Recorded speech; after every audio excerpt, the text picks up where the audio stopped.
Assalamualaikum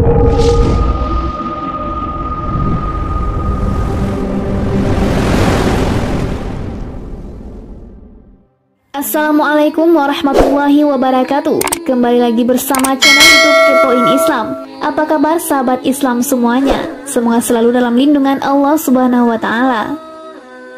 Maka ketika mereka berputus asa darinya atau putusan Yusuf, mereka menyendiri sambil berunding dengan berbisik-bisik. Yang tertua di antara mereka berkata, "Tidakkah kamu mengetahui bahwa ayahmu telah mengambil janji dari kamu dengan nama Allah, dan sebelum itu kamu telah menyanyiakan Yusuf? Sebab itu, aku tidak akan meninggalkan negeri ini atau Mesir sampai ayahku mengizinkan untuk kembali, atau Allah memberi keputusan terhadapku, dan dia adalah hakim yang terbaik. Kembalilah kepada ayahmu dan katakanlah, wahai ayah kami, sesungguhnya anakmu telah mencuri, dan kami hanya menyaksikan apa yang kami ketahui, dan kami tidak mengetahui apa yang dibalik itu. Dan tanyalah penduduk negeri tempat kami berada, dan kafilah yang datang bersama kami, dan kami adalah orang yang benar." Dia Yakub berkata, "Sebenarnya hanya dirimu sendiri yang memandang baik urusan yang buruk itu, maka kesabaranku adalah kesabaran yang baik. Mudah-mudahan Allah mendatangkan mereka semuanya kepadaku. Sungguh dialah yang maha mengetahui, maha bijaksana." Dan dia Yakub berpaling dari mereka atau anak-anaknya seraya berkata, "Aduhai duka citaku terhadap Yusuf." Dan kedua matanya menjadi putih karena sedih. Dia menahan amarah terhadap anak-anaknya. Mereka berkata, "Demi Allah, engkau tidak henti-hentinya mengingat Yusuf, sehingga engkau mengidap penyakit berat, atau engkau termasuk orang-orang yang akan binasa?" Dia Yakub menjawab, "Hanya kepada Allah aku mengadukan kesusahan dan kesedihanku, dan aku mengetahui dari Allah apa yang tidak kamu ketahui. Wahai anak-anakku, pergilah kamu, carilah berita tentang Yusuf dan saudaranya, dan jangan kamu berputus asa dari rahmat Allah. Sesungguhnya yang berputus asa dari rahmat Allah hanyalah orang-orang yang kafir." Quran Surah Yusuf ayat 80-87. Allah Subhanahu wa Ta'ala berfirman seraya mengabarkan tentang mereka ketika merasa putus asa untuk bisa membawa pulang Bunyamin dari tangan Yusuf. Mereka menyendiri saling berbisik. Yang paling tua, Raubil berkata, "Tidakkah kamu ketahui bahwa ayahmu telah mengambil janji dari kamu dengan nama Allah agar kalian membawanya pulang, kecuali jika kalian terkepung musuh, tapi kalian malah mengingkari janji itu. Kalian telah menyanyiakannya, seperti sebelumnya kalian telah menyanyiakan Yusuf. Sebab itu, aku tidak akan meninggalkan negeri ini atau Mesir, yaitu akan tetap tinggal di sini sampai ayahku mengizinkan untuk kembali, untuk datang kepadanya, atau Allah memberi keputusan terhadapku, menakdirkanku untuk mengembalikan saudaraku itu kepada ayahku, dan dia adalah hakim yang terbaik. Kembalilah kepada ayahmu dan katakanlah, wahai ayah kami, sesungguhnya anakmu telah mencuri, yaitu beritahukan kepada ayah kejadian yang kalian lihat dan saksikan dengan sebenarnya, dan kami hanya menyaksikan apa yang kami ketahui, dan kami tidak mengetahui apa yang dibalik itu. Dan tanyalah penduduk negeri tempat kami berada, dan kafilah yang datang bersama kami, yaitu kabar yang kami sampaikan kepada ayah ini. Orang-orang kerajaan menangkap saudara kami karena ia telah mencuri, sudah santer terdengar di Mesir. Juga diketahui kafilah yang datang bersama kami ke sana, dan kami adalah orang yang benar." Dia Yakub berkata, "Sebenarnya hanya dirimu sendiri yang memandang baik urusan yang buruk itu, maka kesabaranku adalah kesabaran yang baik, yaitu kejadian sebenarnya tidak seperti yang kalian katakan. Ia Bunyamin tidaklah mencuri, karena mencuri bukan kebiasaan ataupun wataknya, tapi sebenarnya hanya dirimu sendiri yang memandang baik urusan yang buruk itu, maka kesabaranku adalah kesabaran yang baik." Ibnu Ishaq dan lainnya mengatakan, menyanyiakan Bunyamin seperti yang mereka lakukan ini adalah sebagai akibat dari tindakan sebelumnya yang pernah mereka lakukan terhadap Yusuf. Karena itulah Yakub mengatakan seperti itu. Terkait hal ini, sebagian salaf mengatakan tindakan buruk akan memicu tindakan buruk lainnya. Setelah itu Yakub berkata, "Mudah-mudahan Allah mendatangkan mereka semua kepadaku, yaitu Yusuf, Bunyamin, dan Raubil. Sungguh dialah yang maha mengetahui, yaitu mengetahui kondisiku yang terpisah dengan anak-anak tercinta, maha bijaksana dalam takdir dan tindakannya. Allah memiliki hikmah sempurna dan hujah yang jelas. Dan dia Yakub berpaling dari mereka atau anak-anaknya seraya berkata, "Aduhai duka citaku terhadap Yusuf." Kesedihan baru yang ia ucapkan membuka kesedihan lama, menggerakkan perasaan yang sejak dulu tersimpan. Seperti kata orang, palingkan hatimu pada siapapun yang kau cintai, karena cinta sejati hanyalah untuk kekasih pertama. Yang lain berkata, kawanku menegur kalau aku menangis di atas pusara, karena air mata ini tertuang berderayan. Ia berkata, patutkah kau menangis setiap kali melihat pusara? Sungguh, pusara adalah tempat di antara tanah kering dan tanah basah.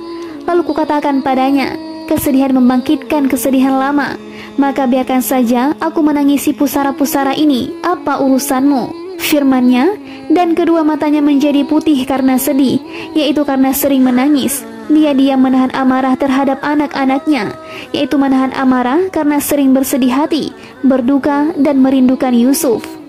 Saat anak-anak Yakub melihat kesedihan dan duka perpisahan yang dirasakannya, mereka berkata, sebagai bentuk kasih sayang, lemah lembut dan demi menjaga keselamatannya, demi Allah, engkau tidak henti-hentinya mengingat Yusuf, sehingga engkau mengidap penyakit berat atau engkau termasuk orang-orang yang akan binasa.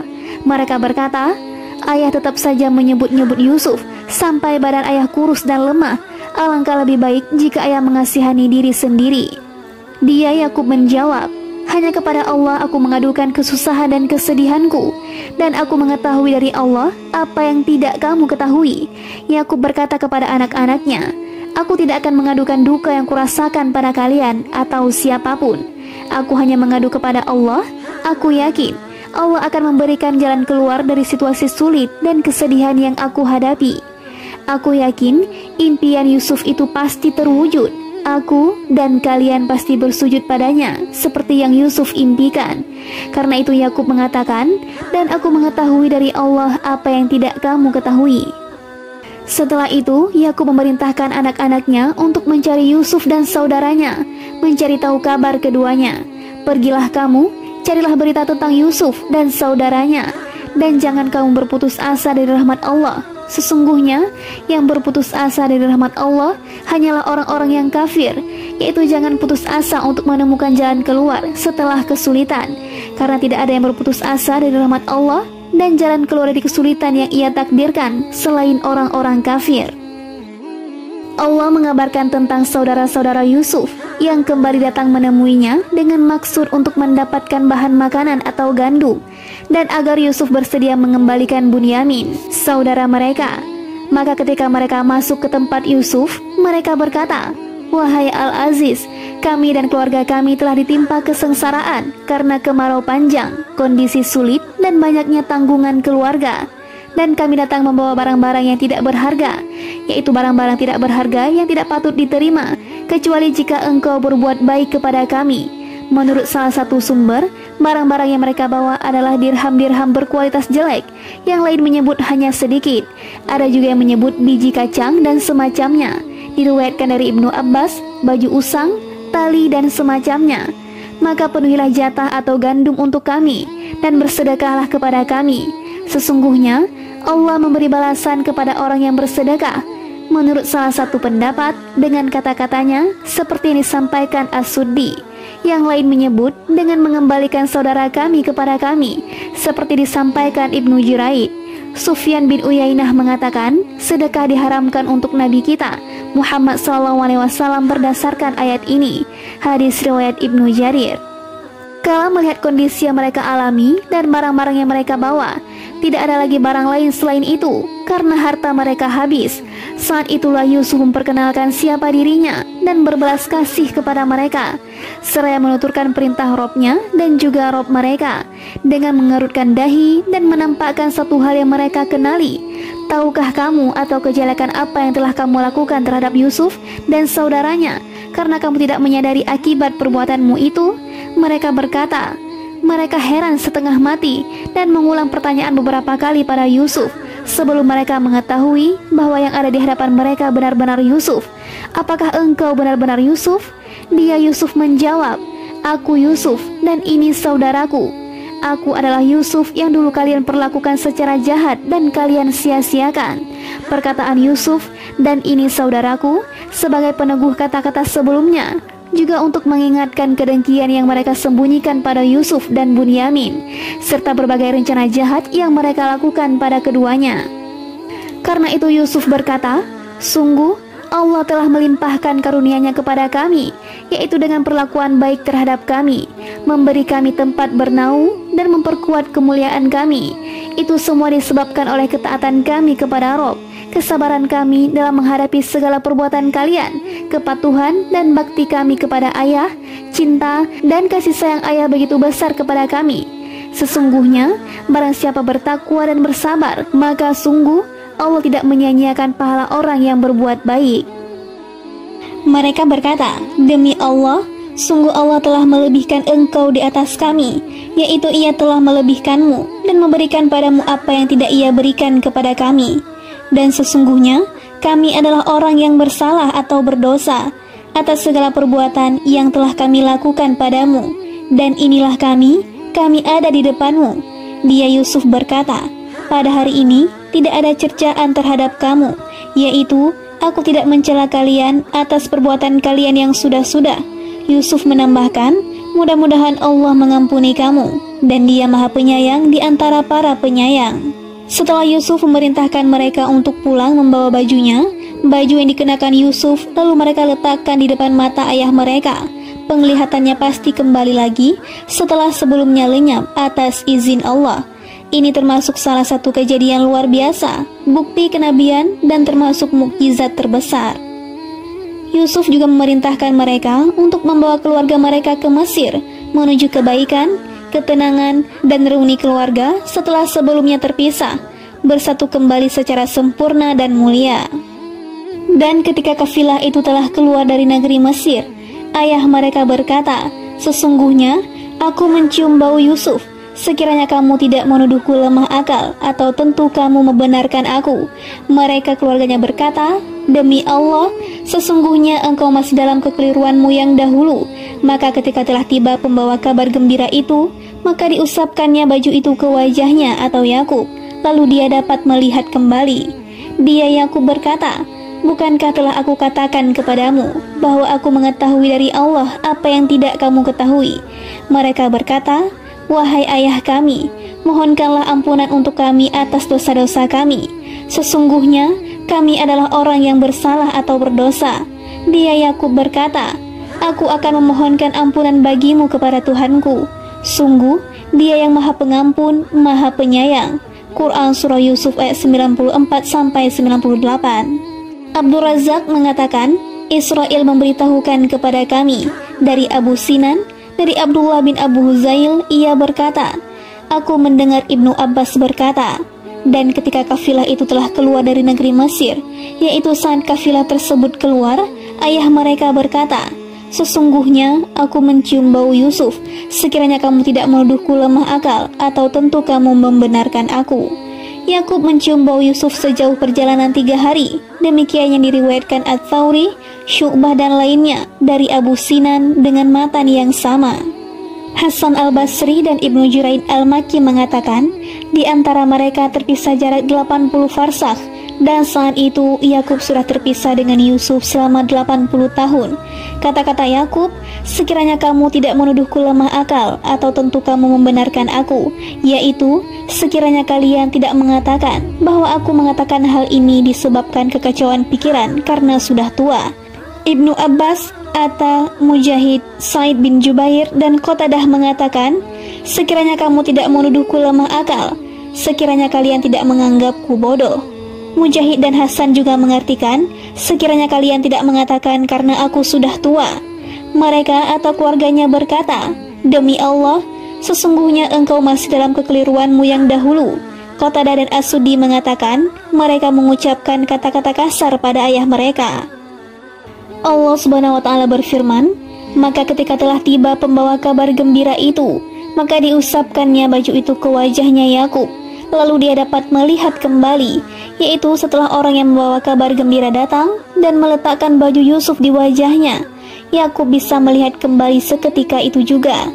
Ia kemudian berkata kepada anak-anaknya, "Bukankah sudah aku katakan kepada kalian bahwa aku mengetahui dari Allah apa yang tidak kalian ketahui, yaitu aku tahu Allah akan menyatukanku kembali dengan Yusuf.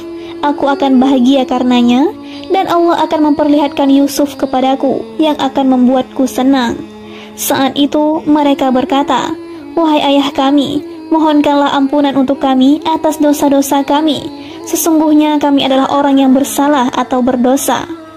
Mereka meminta Yakub agar memohonkan ampunan kepada Allah untuk mereka atas segala tindakan jahat yang pernah mereka lakukan kepadanya, juga kepada Yusuf, karena mereka memiliki niat untuk bertobat sebelum berbuat dosa. Allah memberi mereka taufik untuk memohon ampunan saat perbuatan tersebut mereka lakukan. Yakub mengabulkan permohonan mereka seraya berkata, "Aku akan memohonkan ampunan bagimu kepada Tuhanku. Sungguh, Dia yang Maha Pengampun, Maha Penyayang." Ibnu Mas'ud, Ibrahim At-Taimi, Amr bin Qais, Ibnu Juraid dan lainnya mengatakan, Yakub menunda permintaan mereka hingga waktu sahur. Ibnu Jarir mengatakan, Abu Sa'ib bercerita kepada kami, Ibnu Idris bercerita kepada kami. Ia berkata, "Aku mendengar Abdurrahman bin Ishaq menuturkan dari Muharib bin Dithar." Ia berkata, "Suatu ketika Umar pergi ke masjid. Di tengah perjalanan, ia mendengar seseorang mengucapkan, 'Ya Allah, Engkau memanggilku, lalu aku penuhi seruanmu. Engkau memerintahkanku, lalu aku taati perintahmu. Dan sekarang ini adalah waktu sahur, maka ampunilah aku.'" Umar mencari-cari sumber suara tersebut, dan ternyata berasal dari rumah Abdullah bin Mas'ud. Umar kemudian menanyakan hal itu kepada Abdullah. Abdullah bin Mas'ud menjawab, "Sungguh, Yakub menunda permohonan ampun untuk anak-anaknya hingga waktu sahur. Berdasarkan kata-katanya, aku akan memohonkan ampunan bagimu kepada Tuhanku. Dan Allah juga berfirman, dan yang memohon ampun di waktu sahur." Quran Surah Ali Imran ayat 17. Disebutkan dalam Sahihain dari Rasulullah, beliau bersabda, "Rob kita turun setiap malam ke langit paling bawah lalu berfirman, adakah yang bertobat lalu aku terima taubatnya? Adakah yang meminta lalu aku berikan apa yang ia minta? Adakah yang memohon ampunan lalu aku ampuni dia?" Disebutkan dalam sebuah hadis, Yakub menunda permohonan ampun untuk anak-anaknya hingga malam Jumat. Ibnu Jarir mengatakan, Muthanna mengabarkan kepadaku, ia berkata, Sulaiman bin Abdurrahman Abu Ayyub Ad-Dimashqi bercerita kepada kami, Walid bercerita kepada kami, Ibnu Juraid memberitakan kepada kami, dari Atta dan Ikrimah, dari Ibnu Abbas, dari Rasulullah SAW, "Aku akan memohonkan ampunan bagimu kepada Tuhanku." Beliau bersabda, hingga malam Jumat. Itulah kata-kata saudaraku Yakub kepada anak-anaknya. Hadis dengan sanad di atas gharib. Status marfu hadis ini juga perlu dicermati. Lebih tepat jika sanad hadis ini hanya sampai Ibnu Abbas atau mauquf. Maka ketika mereka masuk ke tempat Yusuf, dia merangkul dan menyiapkan tempat untuk kedua orang tuanya seraya berkata, "Masuklah kamu ke negeri Mesir, insya Allah dalam keadaan aman." Dan dia menaikkan kedua orang tuanya ke atas singgasana. Dan mereka semua tunduk bersujud kepada Yusuf. Dan dia Yusuf berkata, "Wahai ayahku, inilah takwil mimpiku yang dahulu itu. Dan sesungguhnya Tuhanku telah menjadikannya kenyataan. Sesungguhnya Tuhanku telah berbuat baik kepadaku ketika dia membebaskan aku dari penjara dan ketika membawa kamu dari dusun setelah setan merusak hubungan antara aku dengan saudara-saudaraku. Sungguh Tuhanku maha lembut terhadap apa yang dia kehendaki. Sungguh dia yang maha mengetahui, maha bijaksana. Tuhanku, sesungguhnya Engkau telah menganugerahkan kepadaku sebagian kekuasaan dan telah mengajarkan kepadaku sebagian takwil mimpi. Wahai Rob pencipta langit dan bumi, Engkaulah pelindungku di dunia dan di akhirat. Wafatkanlah aku dalam keadaan muslim dan gabungkanlah aku dengan orang yang saleh." Quran Surah Yusuf ayat 99-101. Ini kabar tentang menyatunya kembali orang-orang tercinta setelah sekian lama terpisah, yang menurut salah satu sumber selama 80 tahun, yang lain menyebut 30 tahun. Kedua pendapat ini diriwayatkan dari Hasan, yang lain menyebut 35 tahun, seperti yang disampaikan Qatadah. Muhammad bin Ishaq menyatakan, mereka menyebutkan Yusuf berpisah dengan Yakub selama 18 tahun. Ibnu Ishaq juga menyatakan, ahli kitab menyatakan Yusuf berpisah dengan Yakub selama 40 tahun. Tekstual rangkaian kisah menunjukkan perkiraan batas waktu sejak Yusuf berpisah dengan Yakub, karena ketika istri penguasa Mesir merayu Yusuf, saat itu Yusuf masih muda, 17 tahun menurut pendapat sejumlah mufassir. Yusuf berada di penjara selama beberapa tahun, yang menurut Ikrimah dan lainnya selama 7 tahun. Setelah itu, Yusuf keluar dari penjara, tepatnya pada 7 tahun masa subur. Selanjutnya, setelah semua orang tertimpa kekeringan hebat pada 7 tahun berikutnya, saudara-saudara Yusuf datang untuk meminta bantuan makanan, tepatnya pada tahun pertama. Pada tahun kedua, mereka datang membawa serta Bunyamin. Pada tahun ketiga, Yusuf memberitahukan siapa ia sebenarnya dan memerintahkan mereka untuk membawa semua keluarga. Setelah itu mereka semua datang. Maka ketika mereka masuk ke tempat Yusuf, dia merangkul dan menyiapkan tempat duduk untuk kedua orang tuanya. Yusuf berkumpul bersama kedua orang tuanya secara khusus tanpa melibatkan saudara-saudaranya. Seraya berkata, "Masuklah kamu ke negeri Mesir, insya Allah dalam keadaan aman." Ada yang menyatakan ini adalah rangkaian kalimat muqaddam dan muakhar.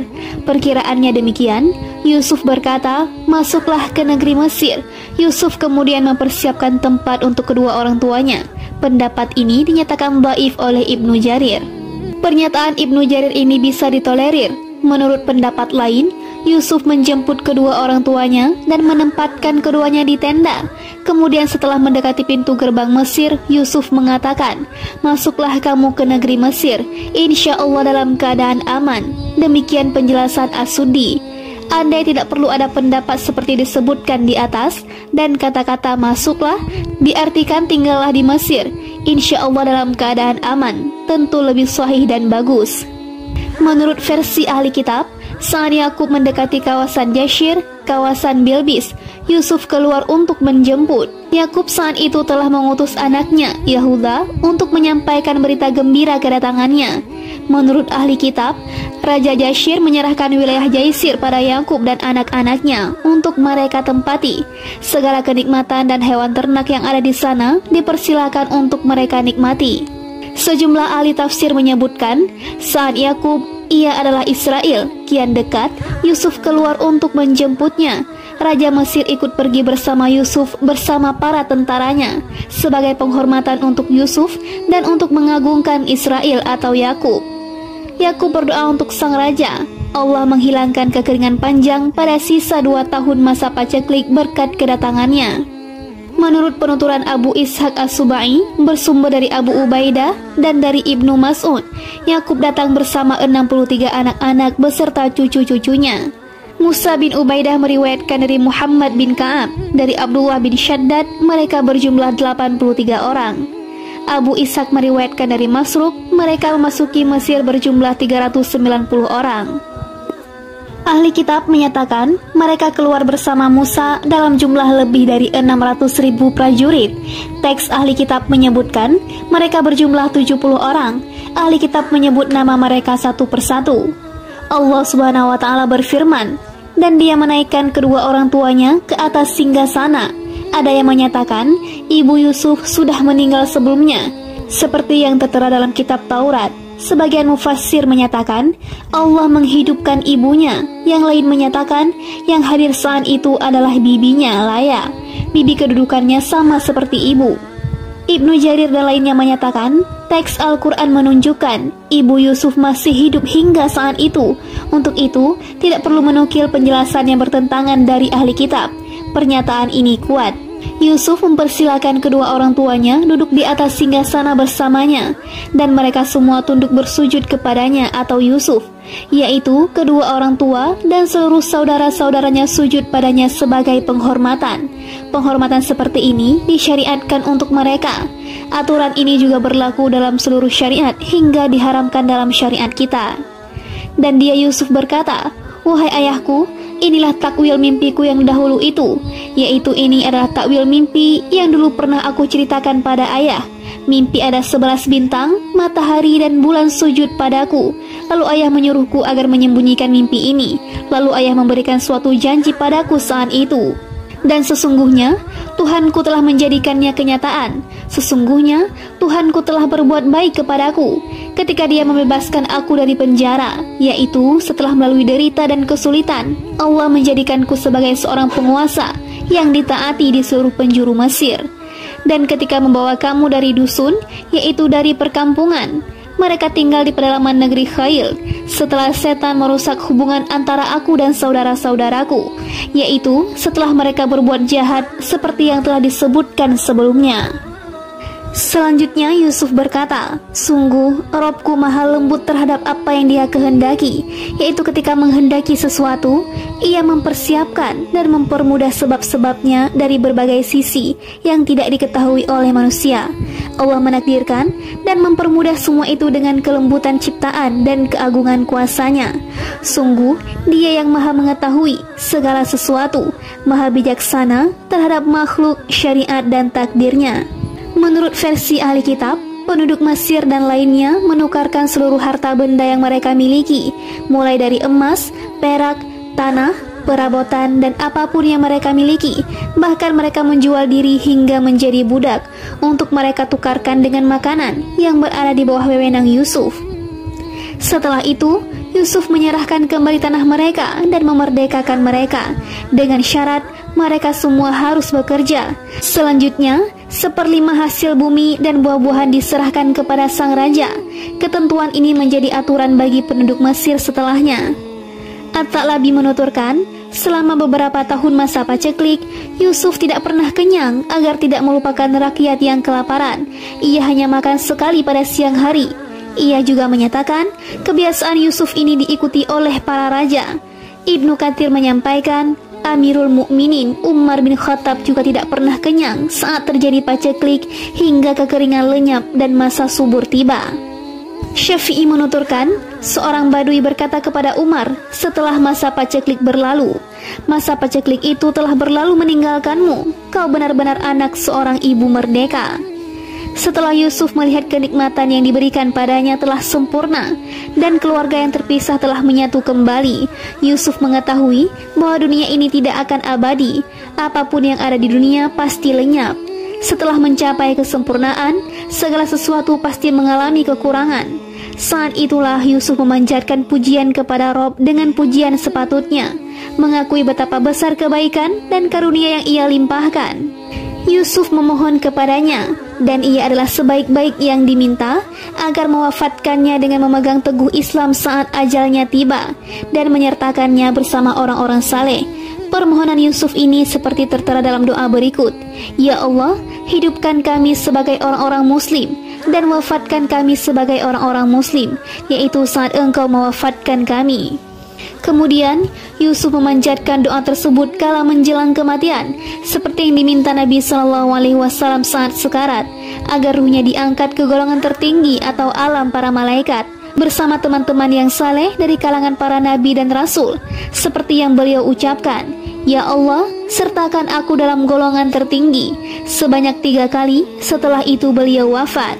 Kemungkinan lain, Yusuf memohon untuk diwafatkan dalam keadaan berpegang teguh pada Islam kala ia sehat. Kondisi seperti ini berlaku dalam agama dan syariat mereka. Seperti disebutkan dalam riwayat dari Ibnu Abbas, ia berkata, sebelum Yusuf, tak seorang nabi pun mengharap kematian. Berbeda dengan syariat kita, berdoa memohon kematian tidak diperbolehkan kecuali saat terjadi fitnah, seperti disebutkan dalam hadis Muaz tentang doa yang diriwayatkan Ahmad.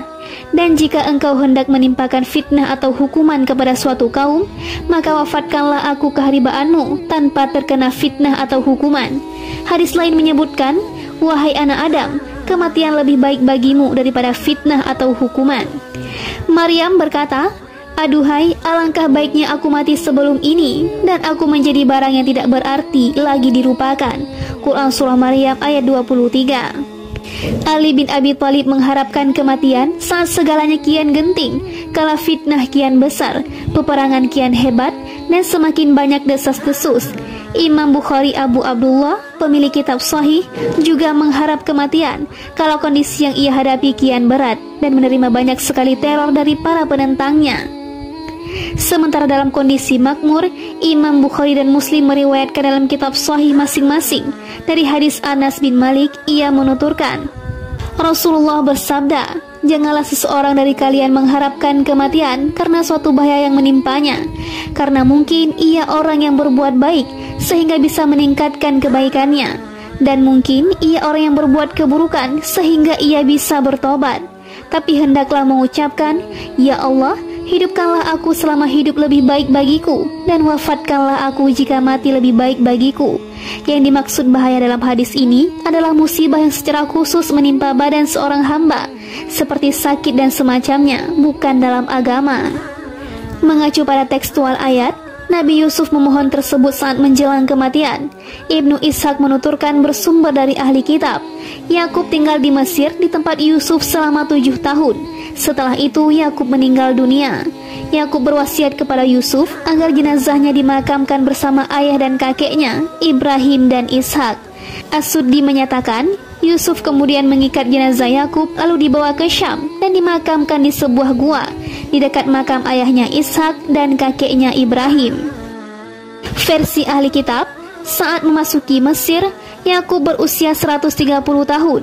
Menurut mereka, Yakub tinggal di Mesir selama 17 tahun. Anehnya, mereka menyatakan berarti usia Yakub adalah 140 tahun. Seperti itulah teks kitab suci mereka. Ini keliru, mungkin salah tulis, atau murni kekeliruan mereka, atau faktor lain. Seperti itulah kebiasaan mereka. Lantas apa kiranya metode yang mereka gunakan dalam hal ini? Allah Subhanahu wa Ta'ala berfirman dalam kitabnya, adakah kamu hadir ketika Yakub kedatangan tanda-tanda maut, ketika ia berkata kepada anak-anaknya, apa yang kamu sembah sepeninggalku? Mereka menjawab, kami akan menyembah Robmu dan Rob nenek moyangmu Ibrahim, Ismail dan Ishak, yaitu Rob yang Maha Esa, dan kami tunduk patuh kepadanya.